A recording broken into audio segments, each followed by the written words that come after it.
边海的加护，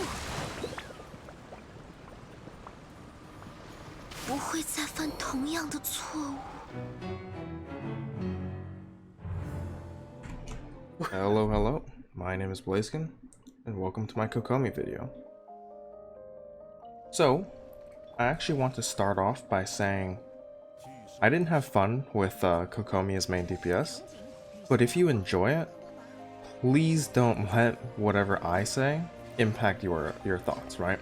If you really love playing as a DPS, perfectly fine.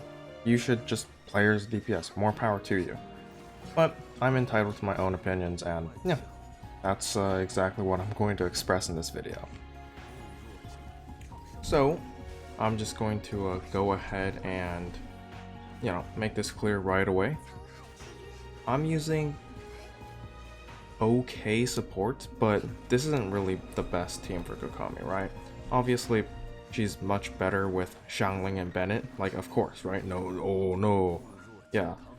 Xiangling is going to be like the DPS on that team is the problem, so I use Xingqiu and 2Geo, so that Kokomi is kind of the DPS, right? Albedo's still doing a lot, Xiangling's still doing a lot, don't get me wrong, but I think this is much more actual Kokomi damage, and Xingqiu's also doing a lot, but this is quite a bit closer to actual Kokomi damage than a Xiangling comp, right? So, yeah. If I was running a Xiangling comp, Xiangling would really be the DPS. So, yeah. That's my comp explanations. So, with that being said, I think I'm going to take this time to rant a little bit about Kokomi. She's not very good. I think everybody knows that, but let me explain why I think she's not good.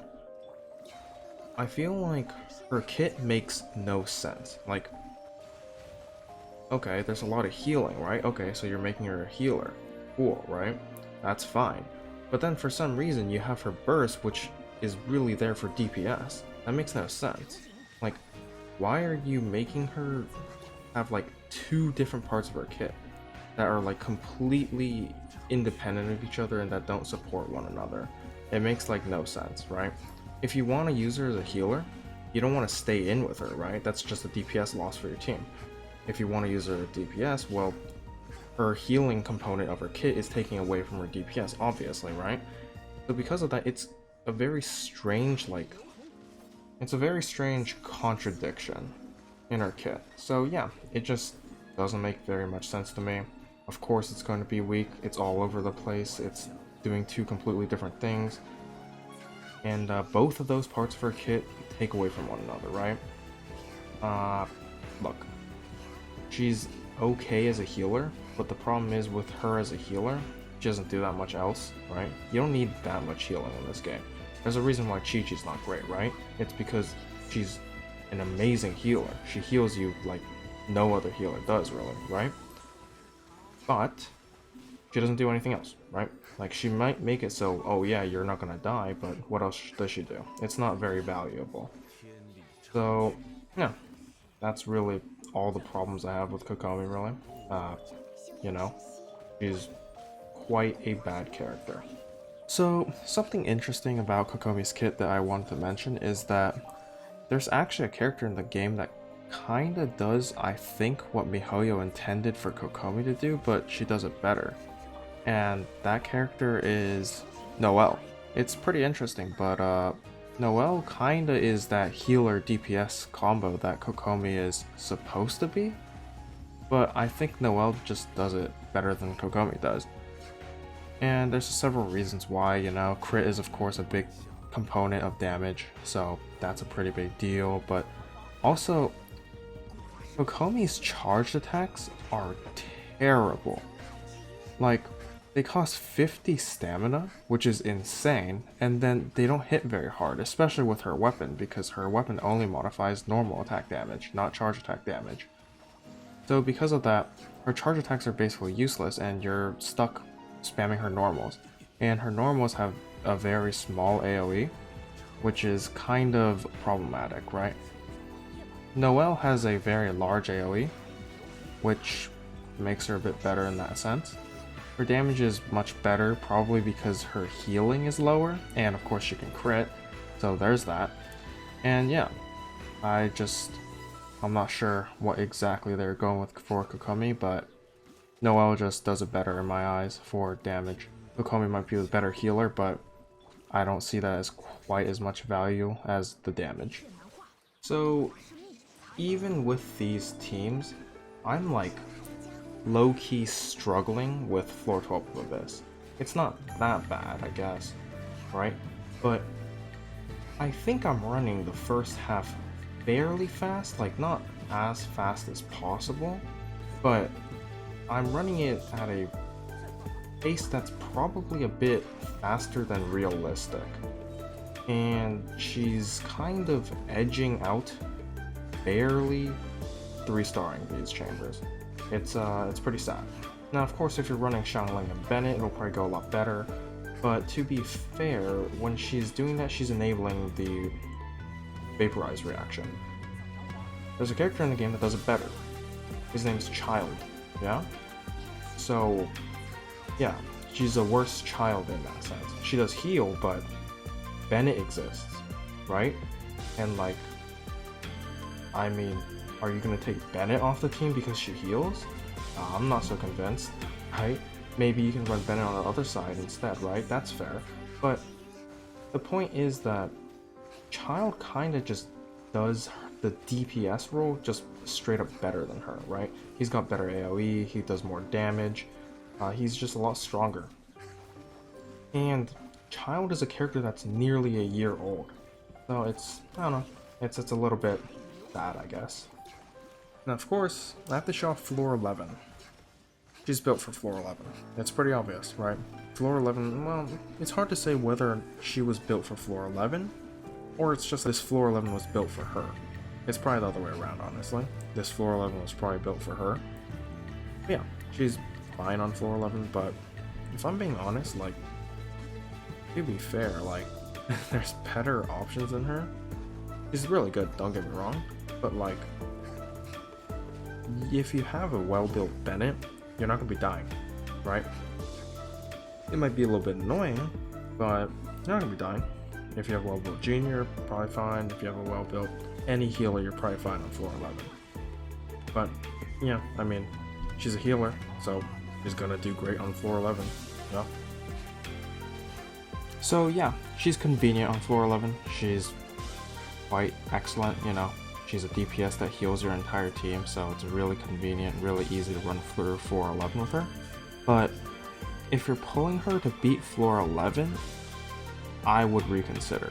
That's a terrible idea in my eyes, and the reason why is because Abyss is too transient. It changes too often. She's going to be great this floor 11. When Abyss changes, well, she's going to be useless again. It's always a bad idea to choose to pull for a character based on an Abyss meta, because Abyss changes too much. Like, take Venti for example, right? 2 Abysses ago, when we had the Abyss Heralds on the Chamber 3 and the Treasure Hoarders on Chamber 2, Venti was absolutely amazing. Like, really, really good at Abyss. Then the next Abyss over, Venti was garbage. She couldn't really do anything. Until, of course, the 2.1 update where you could actually pick up the Kairagi, but it's still not great. And then this Abyss, he's okay again, right? We got the first chamber, first half, really great for Venti, and then second chamber, second half is really good for Venti. But yeah, the meta is always shifting, and I mean, I can't really see Kokomi being good again, like, unless they're just gonna keep making these really annoying floors where you need a healer. I mean, no. For people on that super copium buff Kokomi train, yeah, don't pull for Kokomi because you think she's gonna get buffed. No idea if she's gonna get buffed, you know?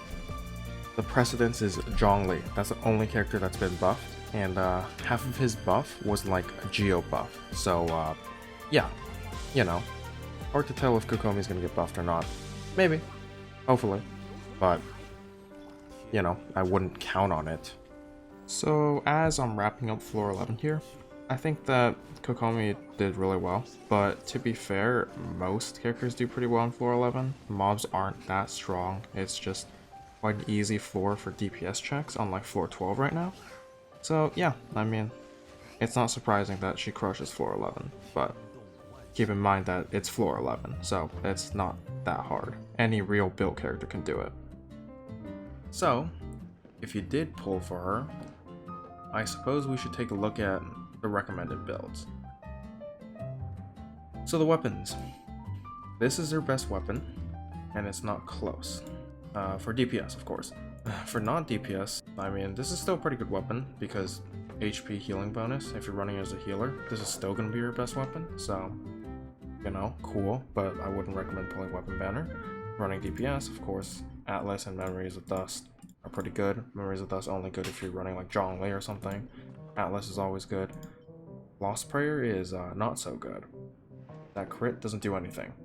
And for people who are like, you know, memeing around and building like 200% crit rate or something, you gotta understand that, well, you're not gonna have that much crit damage, right?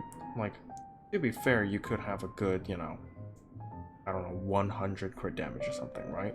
Totally possible, but that's not that much crit damage, and all of your other stats are not there. You're just not gonna be hitting very hard. It's pretty bad.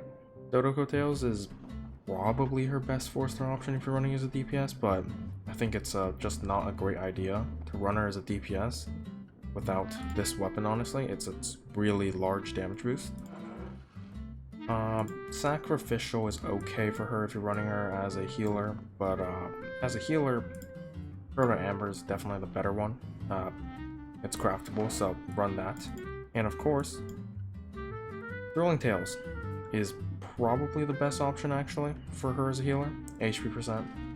And of course, this is a great passive. So yeah, if you're running her as a support, this is probably the way to go. You can go Prototype Amber, but I think it's strictly worse than Thrilling Tales. And I think Prototype Amber is also strictly worse than Dodoko Tales for DPS. So, with that being said, artifacts. For runner as DPS, 4-piece Heart of Death is definitely the way to go. You can actually run Maidens on her, which is really funny, but it's not as good as 4-piece Heart of Death. You can keep this up, you know, pretty much all the time because her burst doesn't last for the duration of this buff. So, talking about substat and main stat priority, it's a bit interesting. So her circlet. Healing bonus is the best if you have really good substats, right? Because you can get HP percent, attack percent, and ER as substats, whereas for an HP percent circlet, you can't get the HP percent as a substat anymore, so it ends up having a lower ceiling. But yeah, if you have really good substats on an HP percent, it'll outperform a healing bonus, but a healing bonus is more ideal if you have the better substats there. Here, I'm running Hydra bonus. I don't think you hit diminishing returns. I've tested it with, you know, an attack percent and HP percent. This outperformed it, so, you know, pretty bad substats, so should be good. I think people are discussing attack percent on this Sans, but I couldn't actually see it. It didn't work for me. I ran an attack percent Sans and I just did less damage. My attack percent Sans even had better substats than this. So, yeah, I don't know. It's hard for me to say that attack percent's better, so I recommend HP percent. And yeah, obviously for substats you're looking for HP percent. ER is actually pretty important. Her energy is not great, especially without her weapon. If you don't have her weapon, you really need ER, like seriously. Xingqiu is a great banner for her though, so if you have Xingqiu who's on this banner, yeah, that's a pretty great pairing. If you're running her for support, I think that you probably go 4-piece Millilith. That's probably my favorite. 4-piece Tenacity. HP percent, of course, and of course her E is going to be sticking on field and hitting, and you know, you're going to be proccing that buff. It's okay, not great, but 20% is 20%. Honestly speaking, it's pretty interesting. This is probably a little bit unintuitive. She has this passive, right? Which, if you use her burst while her E is down, it actually extends the duration of her E. So you can actually use that if you're using her as a healer to actually extend the duration of her E and have actual uptime on her E. And that helps with tenacity, of course, that helps with healing, and yeah, that's definitely the way to go. So yeah, her ult's not useless if you're running as a healer, but it's only useful because of that talent.